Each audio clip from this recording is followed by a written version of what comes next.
A very good afternoon, everyone. You're watching Chris on Real Talk. It is Wednesday, the 23rd of September 2020. And even though we know cases are going up, even though we've heard what Boris Johnson said yesterday about restrictions being put back into place, but not a national lockdown, I've noticed that there are people already, for some unknown reason, panic buying. So there's going to be a curfew in pubs and hospitality. Hello, mate. Roy West. How you doing? So there's going to be restrictions, which means everywhere has to close at 10 p.m. Which, in clubs especially, I see this being a problem for a few different reasons.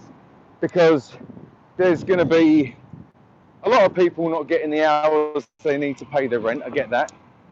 It's going to be frustrating.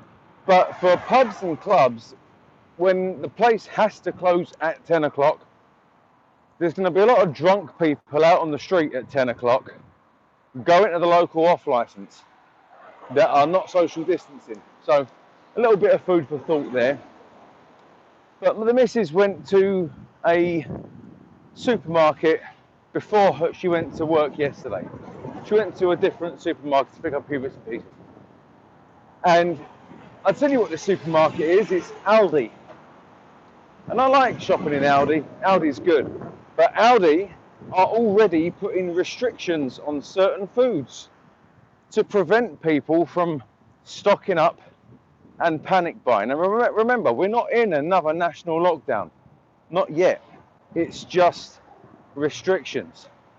And the thing is, the reason why people wanted to stock up on toilet paper, for example, is in case they have to isolate and they can't go anywhere. And to be fair, I understand that to a point, but to stock up on toilet roll, if you're going to be at home for 3 weeks maximum with coronavirus, I highly doubt you're going to go through 2 rolls of toilet paper a day, because that's how much people were buying it. You'd expect that, you could buy a large pack, that'll last you 2 or 3 weeks, a large pack. If you're not constantly crapping yourself. But it just gets to a point where it annoys me. Don't panic buy food. This is another one. The amount of people that normally would never have bought so much. And we were all told the first time round to only go shopping when you need to. And to be fair, most people, most families, do their shopping either once a week or once every 2 weeks. If you followed that and just bought what you would normally buy at any given normal time, there would be no issue, would there? But there are people already, for some idiot reason, panic buying the basics. Pasta, rice, tins of cheap bolognese sauce, beans, toilet paper, bars of soap. I'm not being funny, but if you feel that bad about your own hygiene that you only ever think to buy soap because there may be another national lockdown, then you've got a problem. You should have soap in your house already, because it's called basic personal hygiene. Most people have got at least a bottle and a half of bleach underneath their sink, along with a few scouring pads, maybe a microfiber cloth, and a few sponges to do the dishes. You don't need much more than that if you're clever with it. You don't need to panic buy things that you didn't care too much about before. It beggars belief. It really is. And the thing is, there's people moaning. There's people moaning about Boris Johnson. The only thing I can moan about with that guy at the moment is the fact that everything he's done it too late. The first lockdown, done it too late. And it weren't strict enough. This restriction that he's putting in, and it's fair enough, he's got to do something, but that's all it is a load of restrictions. It's not a lockdown.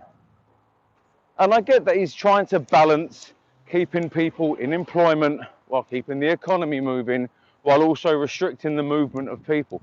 I understand how difficult and how frustrating it has to be for someone to try and keep that kind of a balance, because it's inevitable that a lot of people are going to lose their jobs. It is inevitable. It's sad, is what it is. But I'm of the opinion that there should have been a basic universal income that was tax-free. I reckon that in an emergency, housing associations especially should have reduced their rent prices to at least £300 a month, because, not being funny, with housing associations, they're not allowed to make a profit really. So even if you had a 2-bedroom flat like what I have, and they were charging me, because of the corona emergency, £300 a month, that would be great, because they're still making money. On a housing estate, that's still a lot of money every month they're raking in to pay people literally for cutting the grass and the communal lighting and the removal of rubbish. And they'd still have money left over to invest or reinvest into their tenants, which, by the way, they don't do. And the thing is, that money then that people are saving would be obviously tax-free, like £300 a week on universal basic income. That's not a lot, really. But considering if you're in a situation where you could be made homeless and your rent is reduced to £300 a month in an emergency, then the way you got to look at it is you've got £300 of that used instantly for rent, and then you've got £900 for the rest of the month to live on. And that could be for your gas, your electric, your TV licence, your council tax. To be fair, £900 can go a long way, you see, when trying to live. It can go a very long way if you're careful with it. And obviously, you could still work, you could still be furloughed, but the government should have brought in a universal basic income of £300 per week per household. That would have been quite handy. And like I said, housing associations should have been made to reduce their prices to at least £300 a month, and private landlords should have been made to reduce their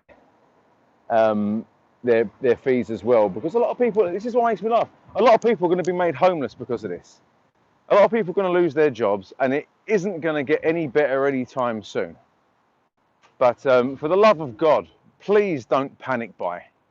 Panic buying at this point, all it's going to do is cause a ripple effect where someone will see you panic buy, and then they're going to panic buy, then someone's going to see them panic buy, and it goes on and on and on. And then it goes on the news, and everyone looks stupid for literally fighting over something to wipe your backside with.